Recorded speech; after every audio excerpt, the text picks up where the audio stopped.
retrouver pour un nouveau vlog. Un vlog qui sera un vlog de week-end. Je voulais le commencer en début de semaine et puis la semaine est passée et nous sommes vendredi matin, mais ça y est, je suis prête à vous retrouver. Je me suis promis en commençant ces vlogs de ne pas filmer forcer, enfin, voilà, de le faire quand j'en avais envie et quand je me sentais en forme, bref, comme quand on va voir des amis ou des personnes qu'on aime. Bah, ça m'a pris la semaine pour être dans cet état d'esprit, avoir suffisamment d'espace et de temps pour le faire. J'ai passé des très très bonnes vacances. Donc la semaine dernière, j'étais à la montagne chez des amis. Ça m'a fait vraiment du bien. J'ai eu beaucoup de chance parce qu'on a eu vraiment un temps magnifique. On a pu faire des petites balades. Profiter, vraiment profiter. J'ai vraiment déconnecté de mon environnement habituel, de mes habitudes, bah, je me suis bien ressourcée, mais ça a fait que en rentrant, ça a été un peu compliqué de retrouver mes marques, de retrouver bah, les habitudes. Je m'étais trop bien déconnectée. En plus, ça a correspondu au moment où mon mari est parti tous les ans, pardon, il part faire un séjour dans son pays et en fait il est parti en même temps que moi. Donc ça a été un peu étrange de revenir alors qu'il est plus là. C'est comme si j'avais pas eu le temps de vivre la séparation et donc moi, je pense que ce temps-là c'était le début de la semaine. Alors c'est pas difficile, hein, j'ai l'habitude, on fonctionne comme ça depuis plusieurs années, mais bah, ça demande quand même un temps d'adaptation. Moi, j'aime bien ces moments où je suis toute seule, j'aime bien quand il est là, enfin, j'aime bien les deux situations. Mais bah, à chaque fois, il y a quelques jours d'adaptation à un nouveau rythme. Faut que je me fasse à manger. Ouais, c'est mon mari, la personne nourricière du couple. Donc voilà, des petites choses comme ça. Enfin bref, que je prenne mon rythme de quand je suis toute seule. Et bah, comme c'était en même temps que je rentre de vacances, voilà, ça m'a pris un peu de temps. Mais je m'y suis remise et puis c'était aussi le début du mois, enfin pas vraiment le début puisque le début du mois c'était ma semaine de vacances, mais j'avais pas fait du coup mes routines de début de mois puisque dans mon bullet journal j'ai ça m'aide aussi à bien caler mes routines, mes habitudes pour être prête psychologiquement à travailler, à créer tout ça. Bah, j'avais pas préparé mon mois de mars dans mon bullet journal, donc bah, ça m'a aidé aussi à me remettre en tête en fait mes projets, mes envies pour mes ateliers. Donc je vous ai filmé quand je l'ai installé. Du coup j'ai pris du temps en début de semaine pour installer mon bullet journal. Et puis, ben, en le faisant, j'ai eu envie de vous présenter un peu plus cet outil qui m'est précieux, mais qui a quand même bien évolué par rapport à comment je l'utilisais au début. Et voilà, je vais un peu vous parler de ça dans ce vlog. Et puis, bah, je pense que je viendrai aussi un petit peu vous parler de tricot et de crochet, puisque mes projets ont avancé. Donc, je viendrai vous en parler dans un petit bout de vlog. Et voilà, ce ne sera pas forcément un vlog très très long, mais je suis contente de vous retrouver. J'avais pas envie de louper ce rendez-vous. Donc, allons-y.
mon bullet journal pour que on puisse un peu parler des 4 pages, 4 doubles pages que j'utilise chaque mois et que je vous explique un petit peu à quoi ça me sert.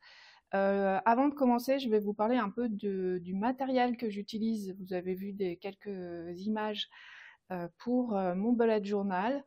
Mon bullet journal étant noir et blanc, c'est vraiment un choix que j'ai fait pour être efficace. Donc, il n'y a pas du tout de couleur dans mon bullet journal, sauf parfois un petit post-it. Voilà,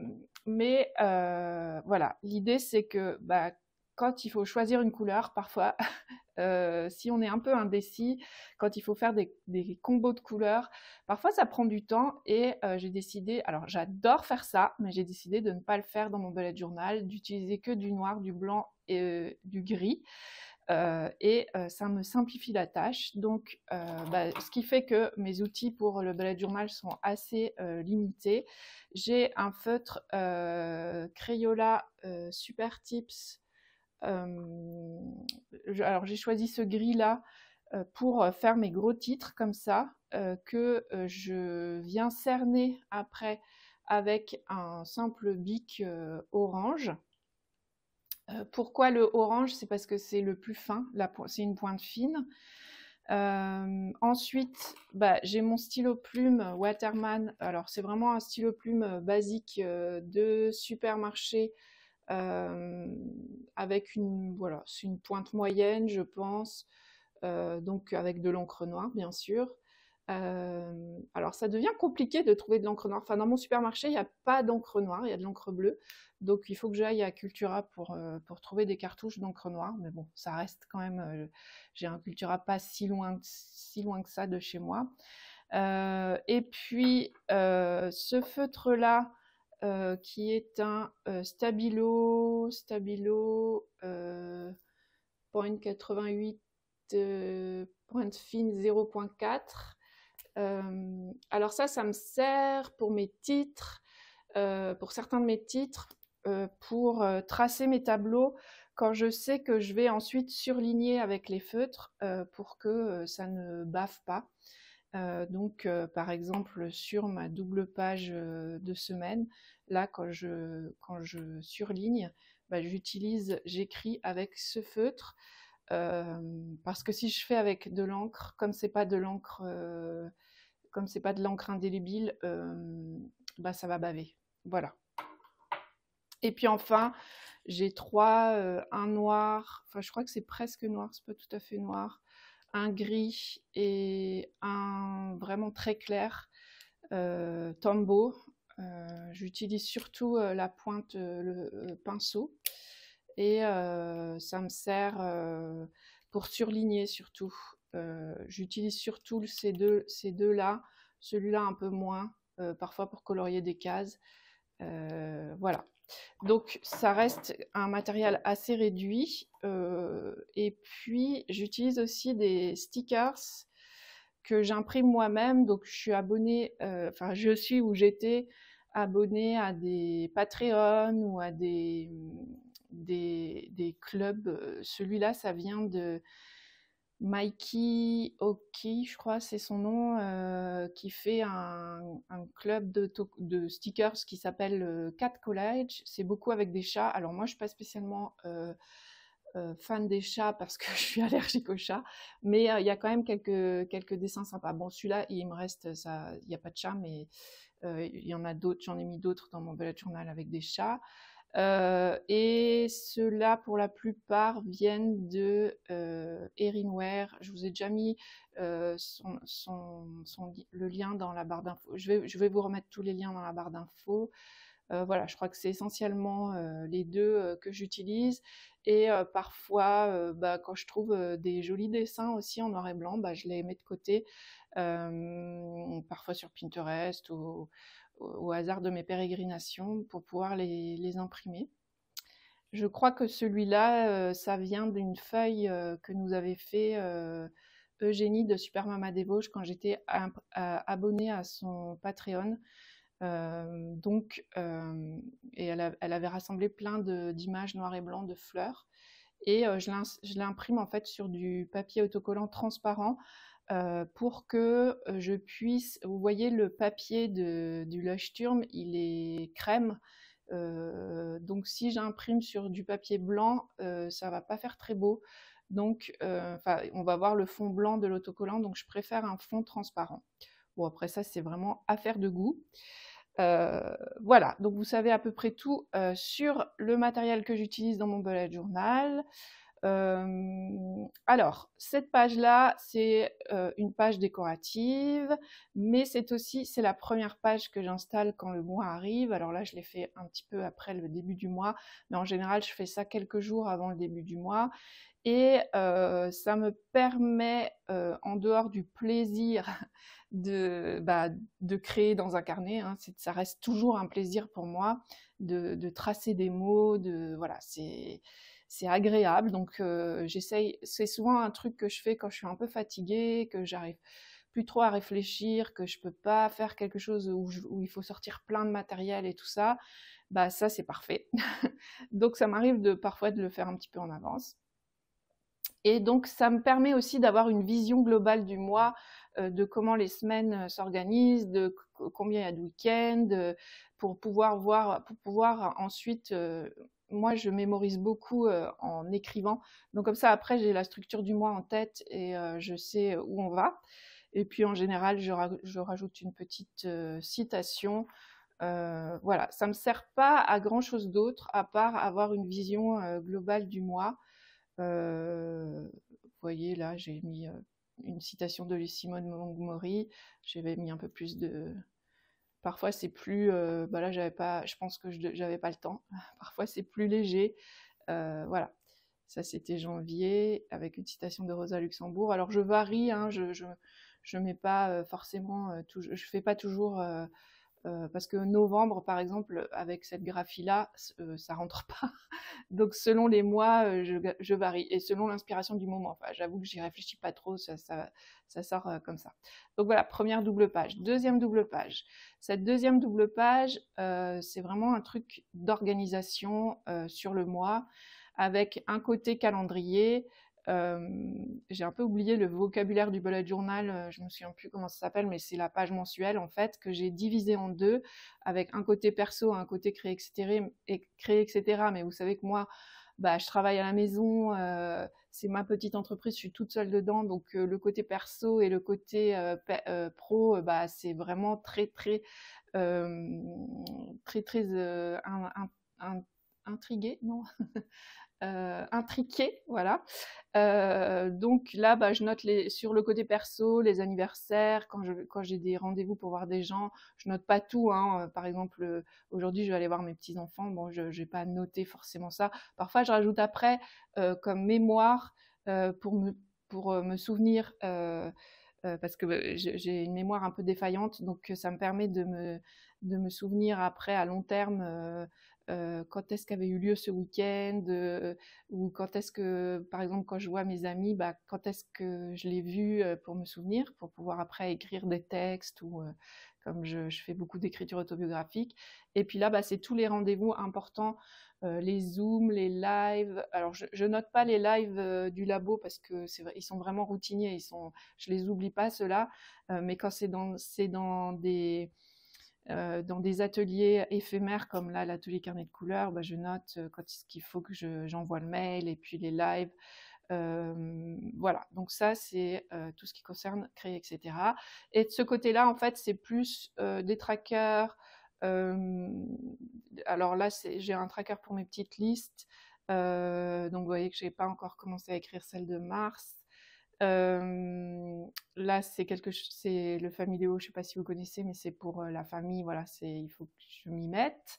Donc après, je viens cocher au fur et à mesure. Voilà, les choses que selon les mois, c'est pas forcément les mêmes choses qui sont là. Et puis là, pareil, je mets les choses importantes de créer, etc. Et puis je viens cocher au fur et à mesure. Carnet de lecture, pardon. J'ai un carnet de lecture et en fait là, j'écris le titre quand je viens de finir un livre. D'ailleurs, je me rends compte, j'ai lu un livre là que j'ai fini, j'ai pas écrit le titre. Et puis je viens cocher en fait quand j'ai rempli mon carnet de lecture.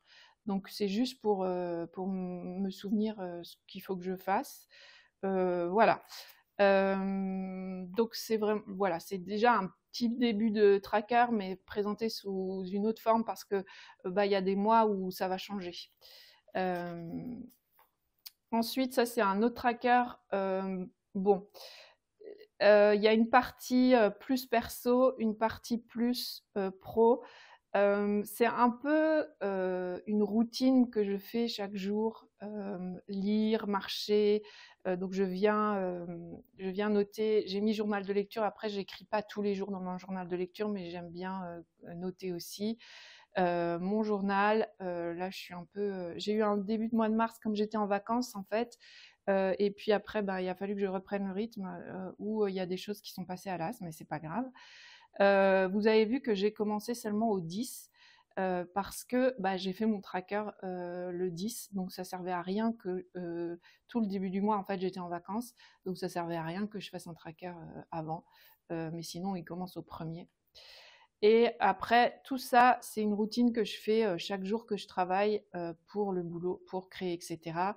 Où bah, je viens répondre pour penser en fait à régulièrement noter s'il y a des trucs en compta pour aller voir, répondre aux commentaires, aller visiter les groupes, préparer ma to-do du lendemain, faire la publication sur Facebook, bref. C'est comme une routine en fait comme quelqu'un qui arriverait au bureau chaque matin et il fait toujours un peu les mêmes gestes. Moi, voilà, je le note parce que comme ça, j'ai ma liste sous les yeux, puis je coche au fur et à mesure. Et elle est là pour le mois. J'ai pas besoin de faire une liste chaque jour.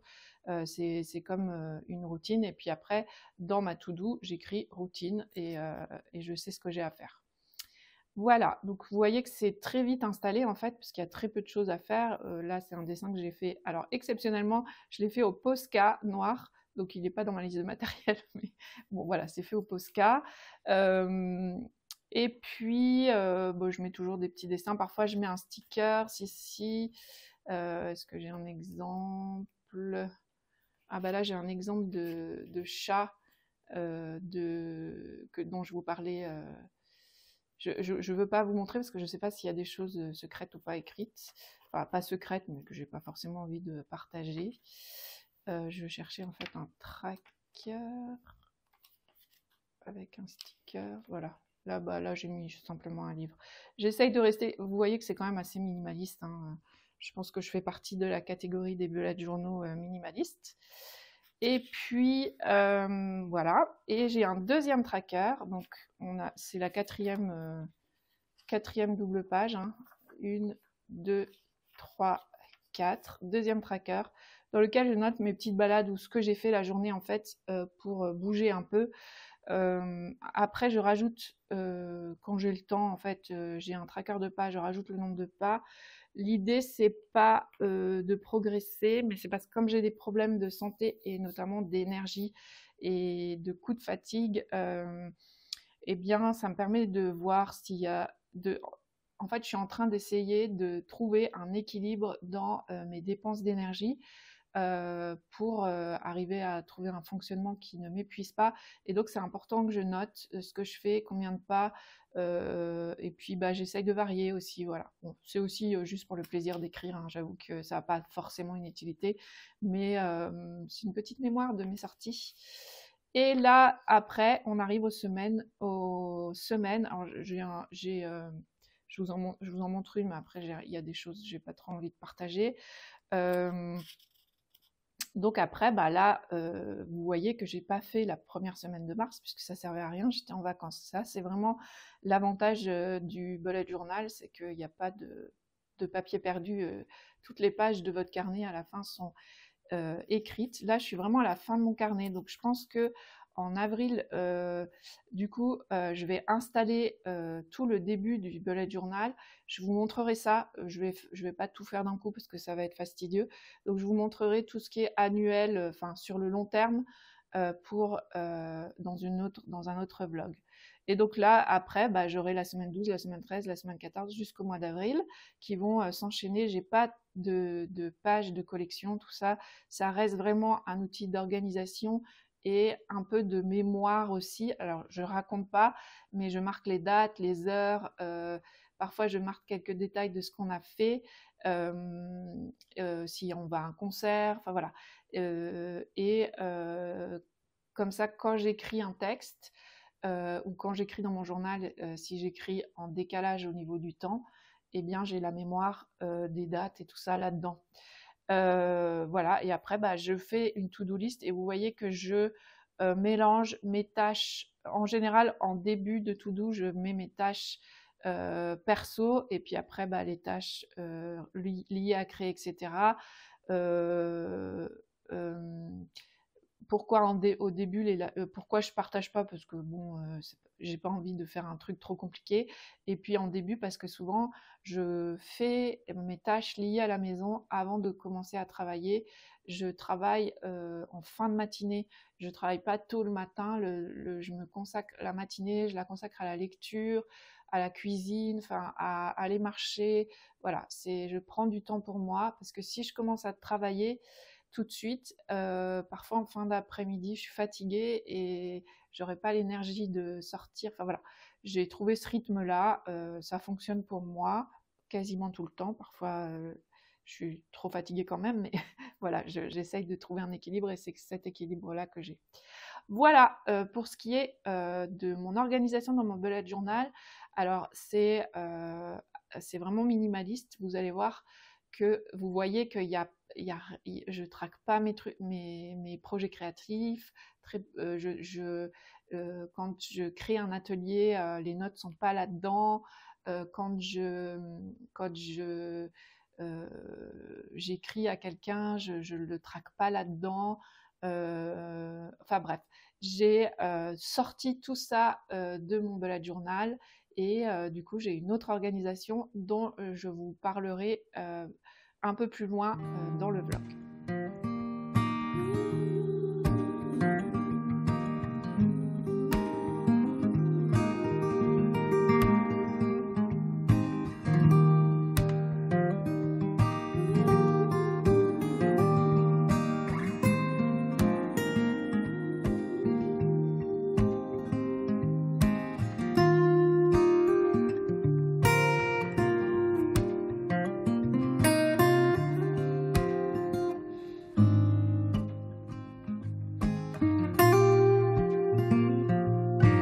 On est dimanche matin. Je viens de passer un bon moment à tricoter et crocheter en pyjama, un petit plaisir du dimanche matin. Et bah, je me suis dit que c'était le bon moment pour te parler de où j'en suis, de mes avancées. Donc je ne te montrerai pas, je montrerai pas le châle parce qu'il est toujours pas bloqué. Donc il est fini, hein, je l'ai fini avant de partir en vacances. Il est super beau, je l'adore, j'ai déjà envie d'en faire un autre, de faire un autre châle en dentelle, mais je vais essayer d'être raisonnable et de ne pas me lancer tout de suite dans un nouveau projet, sachant que j'ai commencé les chaussettes.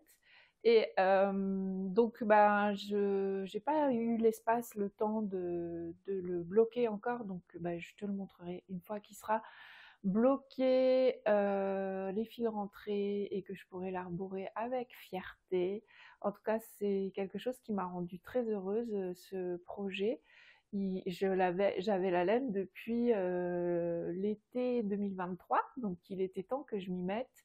Et ça m'a vraiment relancée sur le tricot. Enfin voilà, je sens que cet objectif de 2025 de progresser en tricot, j'y suis, je suis bien dedans, j'ai vraiment envie, je me lasse pas, je me décourage pas, je sens que j'apprends plein de choses, donc bah, c'était un bel objectif qui correspondait bien à mes envies du moment. Je me suis pas trompée, et puis si je m'étais trompée, ça n'aurait pas été très très grave.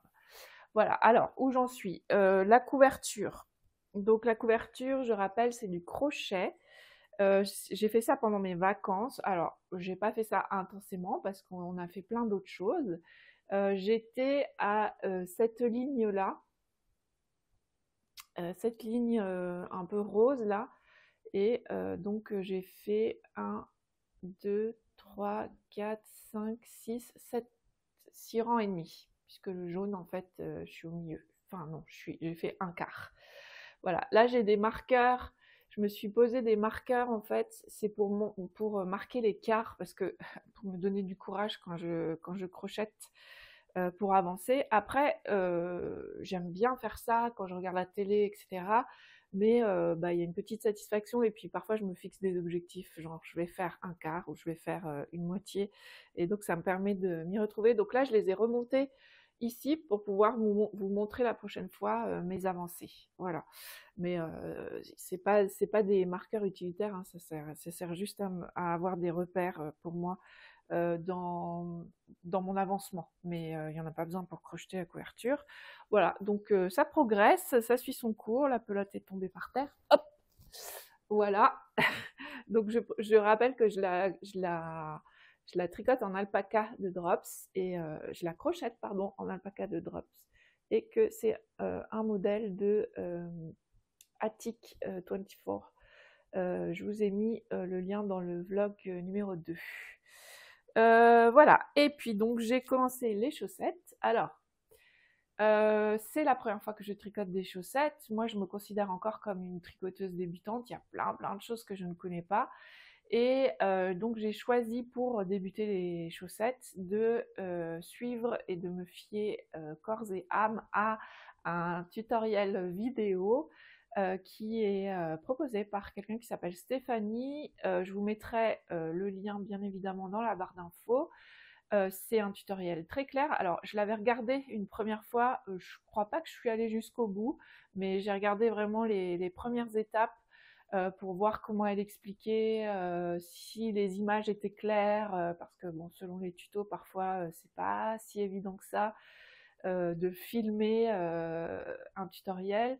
Donc voilà, je l'ai regardé, elle explique vraiment bien. Euh, Quand j'ai regardé la première fois, je me suis dit, ouais, elle explique bien les techniques et tout ça. Bon, après, j'ai essayé. Donc, j'ai acheté, comme elle le préconisait, des aiguilles circulaires. Donc, en fait, on fait la chaussette avec la méthode du Magic Loop. Donc, méthode que je n'avais jamais pratiquée. Donc, en fait, j'ai fait beaucoup de découvertes sur cette chaussette et c'est chouette parce que ça va me servir sur plein d'autres tricots.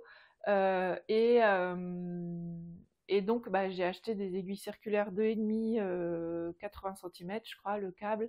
Et comme laine, en fait, j'ai pris une laine de Drops pas chère parce que vraiment, c'est des chaussettes d'apprentissage. Enfin, je me suis pas dit, je vais me faire des super chaussettes. Donc, c'est de la Fabel de Drops et en fait elle fait des motifs et c'est vraiment mes couleurs, hein. Rose, orange, rouge, violet, c'est vraiment mon combo de couleurs que j'adore. Donc voilà, donc je me suis pas compliqué la vie avec la laine et tout ça parce que c'est pas c'est pas l'objet de cet apprentissage. Et donc je pense que je vous ai à peu près tout dit. On commence avec un montage. Alors donc voilà où j'en suis.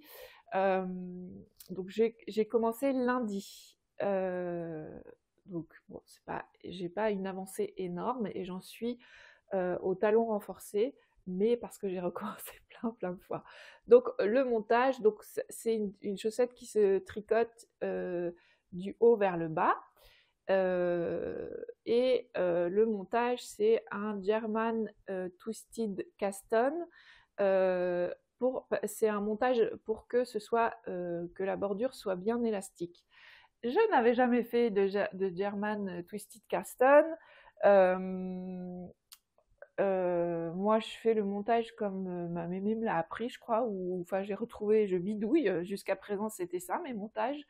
Même sur le châle, j'ai pas trop regardé de tutoriel de montage. J'ai fait un peu à l'instinct. Ça fait une maille, c'est bon.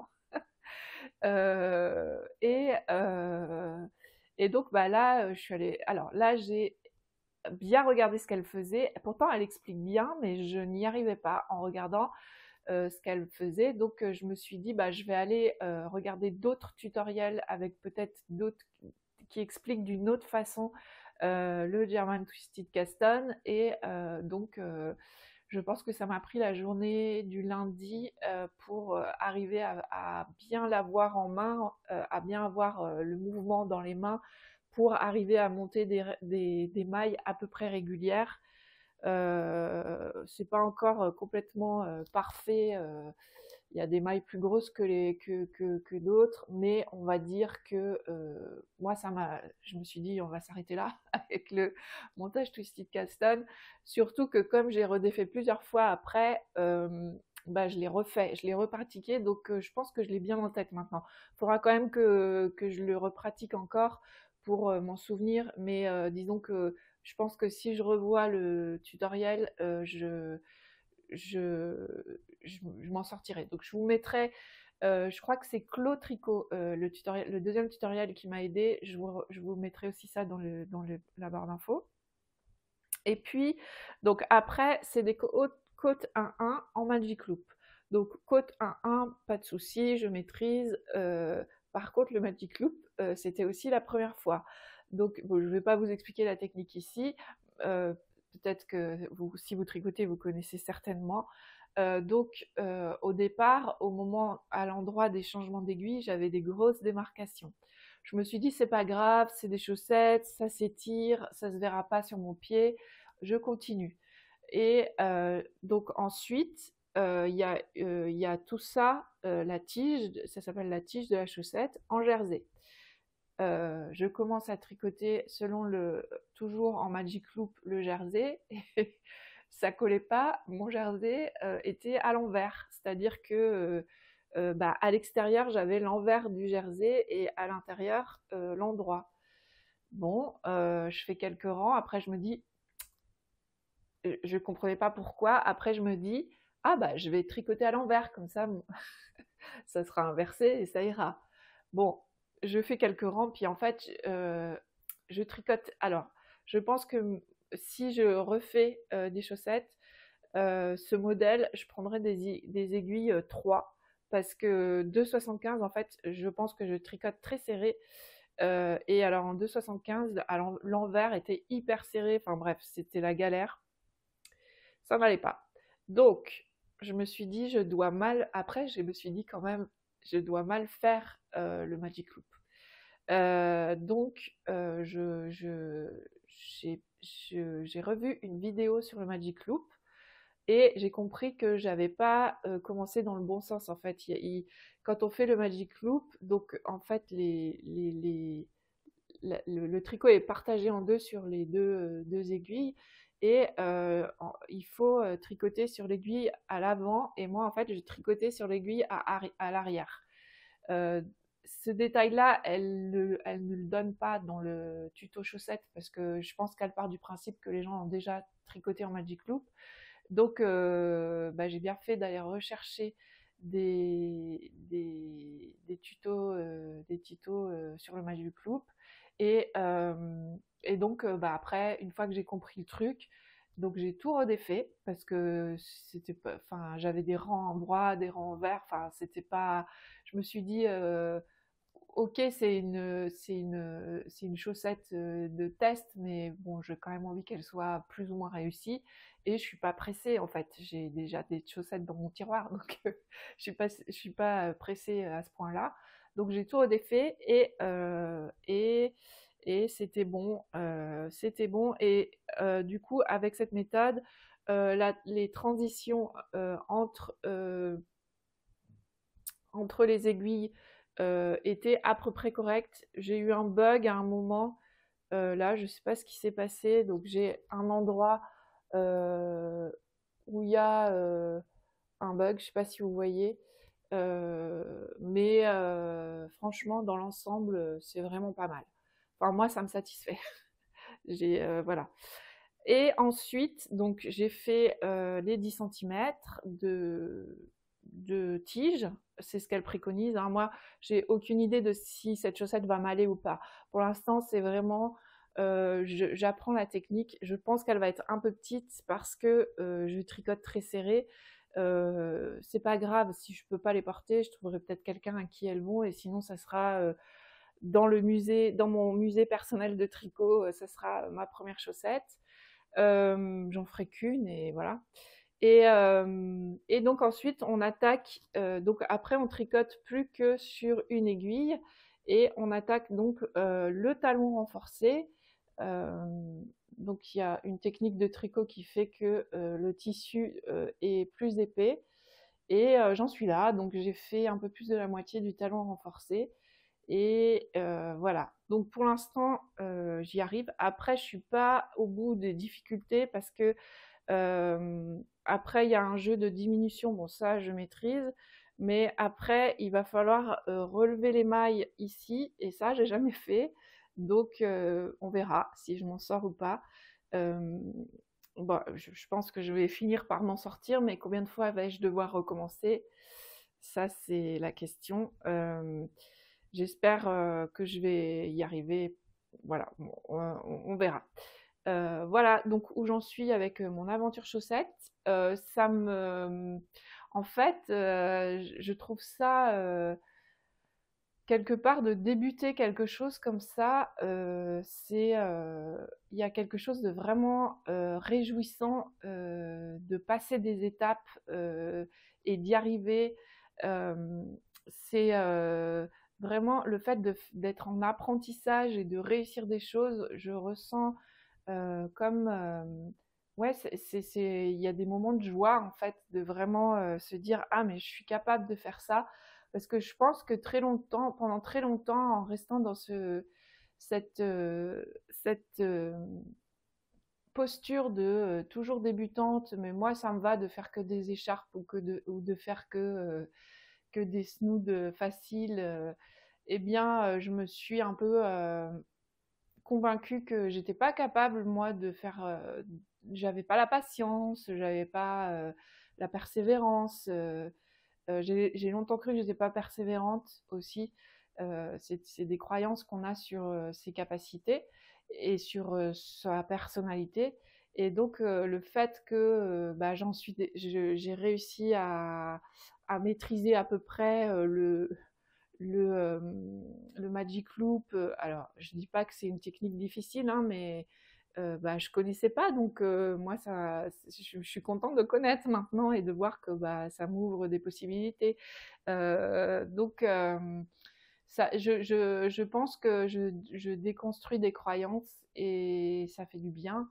Et voilà, je vous dis ça parce que peut-être que vous avez envie de progresser dans un domaine qui est autre que le tricot, ça peut être l'écriture, ça peut être plein de choses, la course à pied, enfin, des choses dont je parle pas ici, mais la cuisine, enfin voilà, et que vous vous dites, ben, j'ai jamais réussi, enfin, j'ai jamais réussi, ou je suis pas bonne pour ça, donc ça vaut pas le coup d'essayer. Ben, peut-être que si c'est quelque chose quand même qui vous fait un peu rêver, parce que moi je me suis toujours dit ah ça serait quand même bien si je pouvais me tricoter des pulls et tout ça, parce que je trouve ça magnifique. Il y a certains ouvrages que je trouve vraiment magnifiques. Eh bien ça vaut le coup de vous lancer, quoi. Et surtout ça permet de se rendre compte que ce qu'on se raconte, le fait qu'on n'est pas persévérant, bah, c'est faux. Bah, je prends mon exemple, hein, bah, c'est faux. Et ça fait du bien un peu à l'ego. Euh, je me rends compte aussi, bah, comment j'ai pu croire que je n'étais pas persévérante alors que je me lance dans des couvertures et que je les finis. Par exemple, voilà, c'est assez étrange, hein, ce qu'on peut se raconter. Ce qu'on peut se raconter. Voilà, je vais m'arrêter ici pour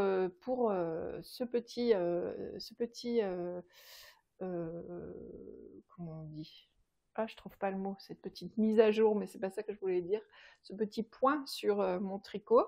Et bah, j'essaierai d'en faire un autre la semaine prochaine, de vous raconter, enfin, ou dans le prochain vlog, je sais pas à quel rythme je vais publier les vlogs, pour vous dire où j'en suis.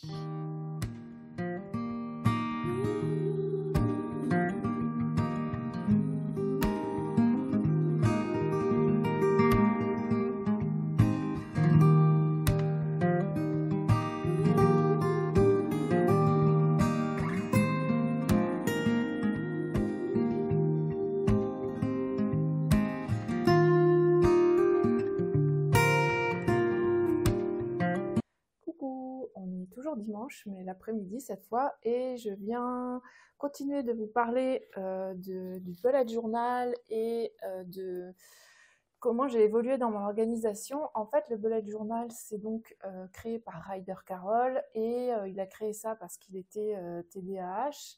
Donc, il avait des difficultés à s'organiser, et il a créé une méthode, et c'est devenu le bullet journal. Donc, dans la version de Ryder Carroll, c'est vraiment pas quelque chose de créatif, c'est vraiment quelque chose d'organisationnel.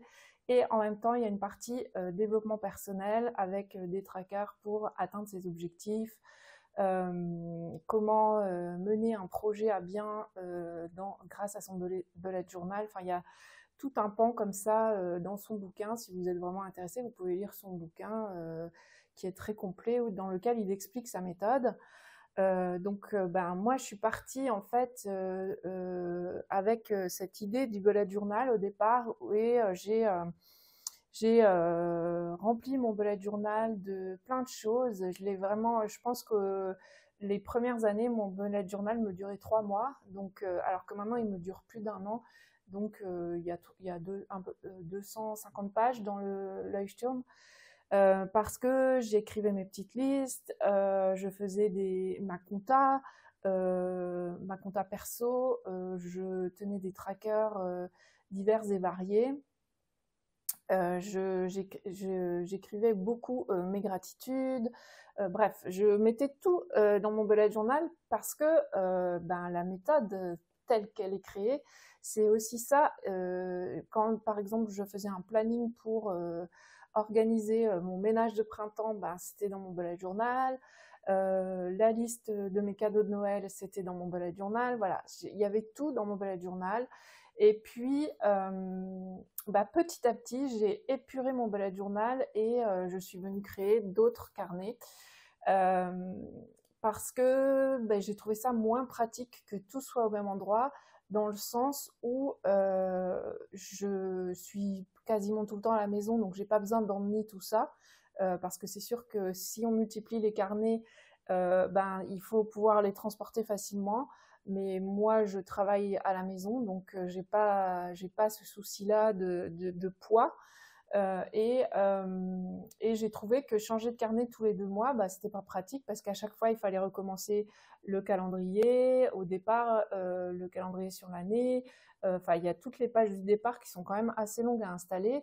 Et puis aussi, quand je cherchais une information, il fallait que j'aille rechercher dans un ancien carnet. Enfin bref, ça me convenait pas. Et aussi, il y a que j'aime bien avoir plein de carnets de tailles, de formes différentes, et j'aime pouvoir être créative dans mes carnets. Et comme j'avais pris l'option, comme je vous l'ai dit, de ne pas être créative dans mon bullet journal, enfin de me limiter au noir et blanc et à quelques petits dessins, mais c'est pas un lieu où je développe ma créativité, c'était mieux pour moi de plutôt diversifier les carnets.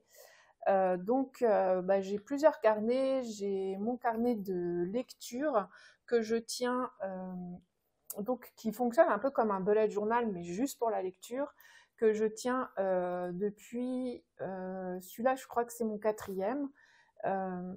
Dedans, je note toutes mes lectures, je fais des résumés, je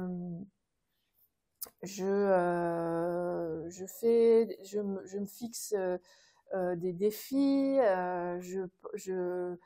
et j'écris des titres.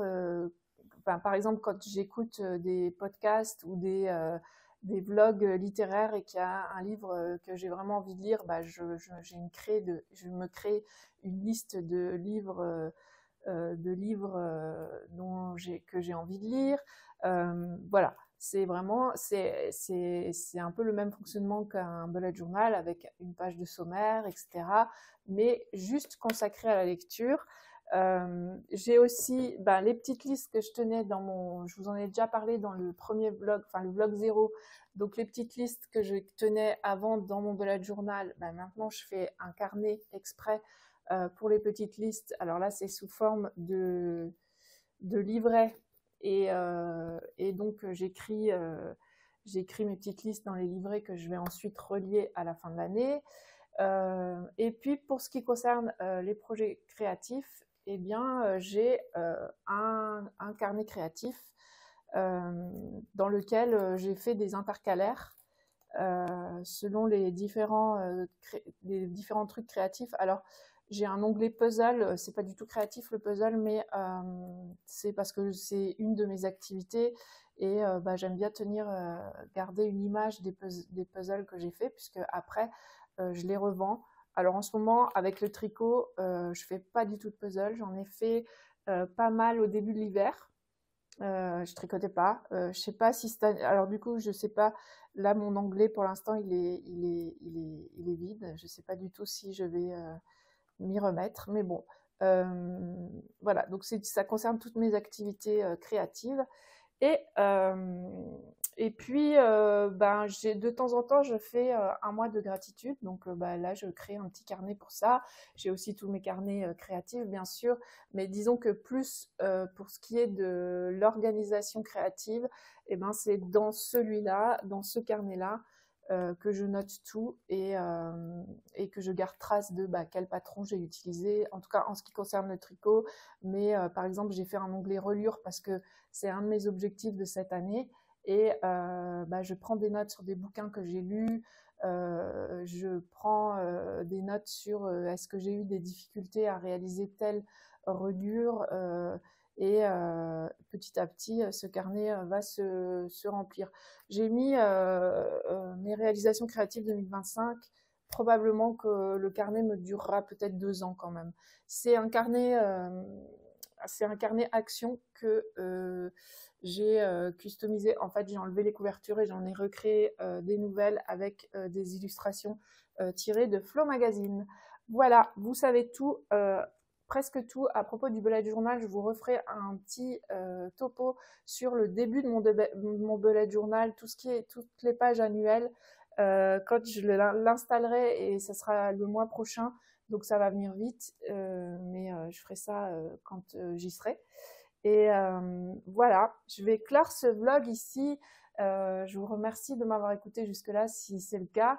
N'hésitez pas à me faire des commentaires sur ce que je partage ici. Si vous avez des questions, s'il y a d'autres choses que vous voulez que je partage dans ma pratique des carnets créatifs, si vous avez envie de voir des tutoriels, si vous avez envie je parle de comment j'organise ma journée, quel espace je laisse à d'autres